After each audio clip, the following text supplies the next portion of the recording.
Il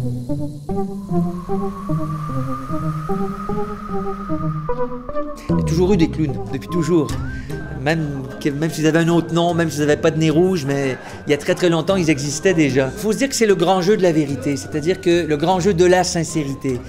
C'est-à-dire qu'à chaque instant, c'est pour ça que c'est tellement difficile pour les acteurs, c'est que à chaque instant, il faut se convaincre du fait qu'on n'a pas le droit de mentir, on n'a pas le droit d'être faux, on n'a pas le droit d'être fabriqué.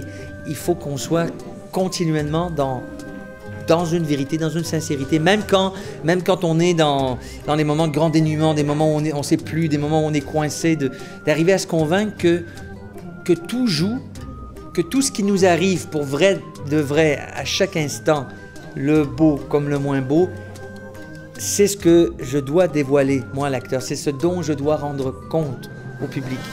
Vraiment riez en transformant le rire. Pour pas qu'on ait le rire de Émile ni d'Alex.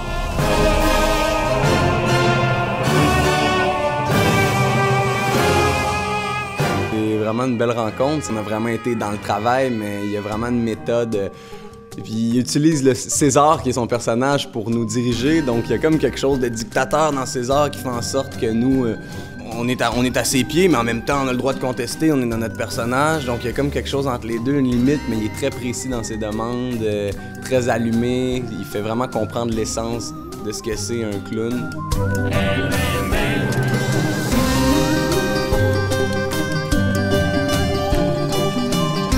Pendant 3 jours, avec les 4 comédiens, avec l'équipe, de défricher pour arriver à 4 créatures, 4 créatures extraordinaires, 4 clowns, qui sont les créatures, les personnages que Jean-Philippe a imaginés. Donc, au moins d'arriver à une vraie ébauche, quelque chose de solide, quelque chose et de vrai, surtout.